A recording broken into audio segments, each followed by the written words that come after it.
Welcome, student pilots. Go ahead and get your notebooks and pens ready, because today we are diving into a literal life-saving masterclass. We're talking all about visual scanning and collision avoidance. I'm absolutely thrilled to explore this with you today because, well, what we're covering in this explainer isn't just some boring theory you memorize for a test. It's the absolute foundation of staying safe up there in the sky. It's all about how to properly see, how to effectively avoid, and really understanding the physical limits of our own eyes and our aircraft. So grab that pen, take a nice deep breath, and let's get ready to fly safely. Okay, so here is our flight plan for today's explainer. We're going to start off with the actual anatomy of your eyes, move right into proper scanning techniques, break down the exact right-of-way rules, uncover those sneaky aircraft blind spots, evaluate pilot condition, and then finish up with some totally mind-bending visual illusions. Let's jump right in. Section 1. Eye structure and vision. Let's talk about how your eyes actually work. Now, when you're in the cockpit, obviously you rely on all your senses, but vision is undeniably your absolute most critical tool. I mean, the vast majority of the information you process while flying is purely visual. But to use your eyes effectively to spot traffic, you actually kind of need to know how they work mechanically. Think about the back of the retina. You have this small, highly concentrated area called the fovea. And this fovea is completely packed with receptor cells called cones. These cones are basically your daytime workhorses. They handle all the color, the fine detail, and high resolution. It's your high-def vision. But surrounding the fovea, in a much wider ring, you have totally different receptors, and these are called rods. Now, rods do not care about color or sharp details at all. Instead, they are perfectly designed to detect movement, and they operate as your peripheral vision, especially when the lighting is really dim. So the crucial takeaway here is understanding that difference. Cones need light that give you that sharp center vision during the day. Rods, on the other hand, are incredibly sensitive to low light. But, and you definitely want to write this down, a large amount of light completely overwhelms your rods. It can literally take up to 30 full minutes of total darkness for your rods to fully adapt. And because your fovea, the center of your vision, is practically blind at night, if you want to see a distant aircraft clearly in the dark, you actually have to look 5 to 10 degrees off center. You kind of have to look beside the object to let those light-sensitive rods do their job. Crazy, right? Section 2, proper visual scanning. We are diving into the see and avoid concept. Knowing how our eyes work leads us directly into our actual cockpit procedures. In aviation, regardless of whether you're talking to air traffic control or getting radar services, it is your fundamental responsibility as pilot in command to see and avoid other aircraft. But get ready for a statistic that honestly always shocks new students. Most mid-air collisions and near mid-air collisions do not happen in terrible weather. No, they occur during good visual flight rules weather, right in the middle of daylight hours. That beautiful, clear, sunny flying weather that we all absolutely love, that is exactly when you must be the most vigilant, because that's when everyone is out flying. Visibility seems infinite, and honestly, it's just so easy to get complacent. So to prevent that complacency, you cannot just casually glance out the window. Effective scanning is a highly methodical sweep. In fact, practice this with me right now. Start on the far left of your vision and move your eyes in 10-degree blocks. Pause in each block for at least 1 full second to let your eyes actually focus, and then move to the next block. You want to sweep across your entire 180-degree field of vision this way. This stop and focus method gives your eyes the critical time they need to detect a tiny speck in the sky way before it becomes an actual threat. However, you've got to watch out for a really dangerous trap called empty field myopia. Have you ever just completely zoned out staring at a blank wall? If you are flying above a solid cloud deck or in a super hazy sky where there's nothing specific to look at, your eyes will naturally relax. And when they relax, they default to a focal distance of just 10 to 30 feet right in front of the aircraft. You are essentially looking without actually seeing. To fight this, you must constantly force your eyes to search for and aggressively focus on distant light sources or ground features. Keep those eyes working.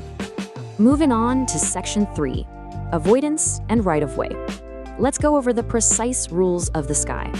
Okay, we've covered how to spot the traffic, but once you actually see them, what do you do? This is the rule book of the sky, folks, so uncap those pens and definitely write these bar 91.113 rules down.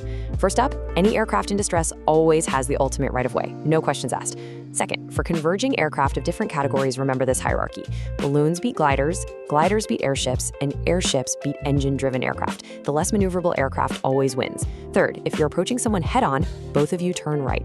Fourth, if you're overtaking a slower aircraft, pass well clear to their right. And finally, for landings, the aircraft on final approach or at the lower altitude has the right of way. But please never ever use that altitude rule to dive down and maliciously cut someone off in the pattern. Now, to ensure we don't even need to use those evasive maneuvers in the first place, we use clearing procedures. You must actively vocalize out loud, clear left, clear right, clear above, and clear below before maneuvering. Also, think about it. When you're climbing, your airplane's nose completely blocks the sky ahead of you. So drop the pitch periodically or make some gentle S-turns to reveal any traffic hiding behind your engine cowling. And when you're navigating near VOR stations, turn your vigilance all the way up to maximum because literally everyone is funneling toward that exact same navigational point. Section 4, blind spots and high-risk areas. Let's uncover some hidden dangers in the actual airframe. We really have to address the physical limitations of the metal box you're flying in, because your airframe hides a lot of dangers. If you're flying a high-wing aircraft like a typical Cessna, it's super easy to see the ground, right? But your wings completely block the sky above you when you're in a turn. Conversely, if you're in a low-wing aircraft like a Piper, the sky is perfectly clear, but the ground directly below you is blocked. Now I want you to imagine a high-wing plane descending and a low-wing plane climbing directly beneath it. They're in a mutual, deadly blind spot. Literally, neither pilot can see the other until it's far too late. This is exactly why we use shallow bank angles and continuous clearing turns. And why is early detection so vital? Well, studies show it takes a staggering 12.5 seconds minimum to avoid a collision. Think about that. It takes time for your eye to literally see the object, time for your brain to recognize it as an aircraft, time to make the decision to turn, time for your muscles to react, and finally, time for the aircraft's control surfaces to physically move the plane out of the way. 12.5 seconds. If two planes are closing at a 600-mile-per-hour combined speed, that 12.5 seconds covers a massive amount of distance. Early scanning is absolutely everything. You also really need to know where the highest risks are. We mentioned VORs and busy airspace, but please jot this stat down. An unbelievable 80% of mid-air collisions happen below 3,000 feet above ground level. Why? Because that is exactly where everyone is taking off, landing, or running practice maneuvers. Traffic just tightly clusters near the ground. So whenever you are below 3,000 feet, your head absolutely needs to be on a swivel. Section 5, pilot condition and environment. Understanding our own human limitations. Even with perfect technique, if the human element, meaning you, is degraded, your visual scanning will fail. This is another massive note-taking moment. Before you even touch the airplane door, you must run the I am safe checklist on yourself. Are you suffering from any illness, taking over-the-counter medication, under serious psychological stress? Have you consumed alcohol? And remember the strict rule here, at least 8 hours from bottle to throttle, and legally under 0.04%. Though, frankly, as a pilot, your goal should be absolute zero. Are you suffering from fatigue? And have you been eating adequately? A fatigued, hungry pilot is simply not going to spot a converging aircraft in time. The immediate environment right around you matters too. If your windshield is totally covered in bug smears, it acts as a massive glare hazard when hitting the sun, completely hiding distant traffic. Keep it clean.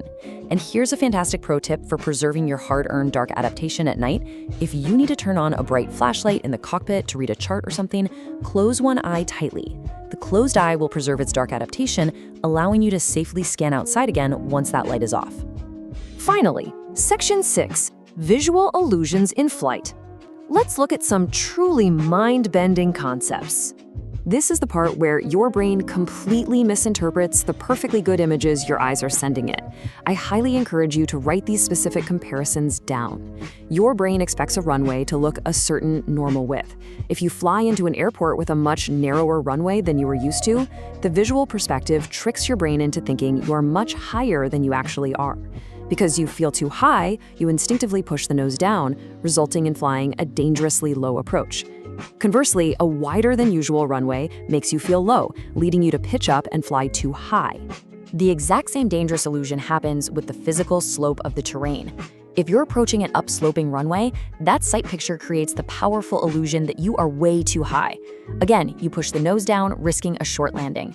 A downsloping runway makes you feel too low, so you pitch up and risk overshooting the runway entirely.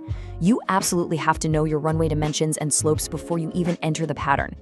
Weather also plays some incredibly cruel tricks on us. Flying into a fog bank can create a terrifying physical illusion of pitching up abruptly, which causes pilots to mistakenly push the yoke and dive. Haze makes traffic appear much further away than it actually is, and if you're flying an approach over a dark ocean at night or a featureless field of snow, it strips away all of your depth perception. We call this the black hole approach, and without solid visual references, pilots will constantly fly lower and lower without even realizing it. So, as we wrap up this explainer, I want to leave you with one final critical question. When your eyes fall victim to these visual illusions, when the fog rolls in or that runway slopes up, what is your ultimate source of truth? The answer is your instruments. You must be able to instantly recognize when your eyes are being tricked, consciously fight your bodily instincts, and firmly trust what your altimeter and attitude indicator are telling you. Master your visual scanning, truly understand its limits, and you will enjoy a long, safe flying career. Thank you so much for joining this explainer. Make sure you review those notes, hit the books, and always fly safe.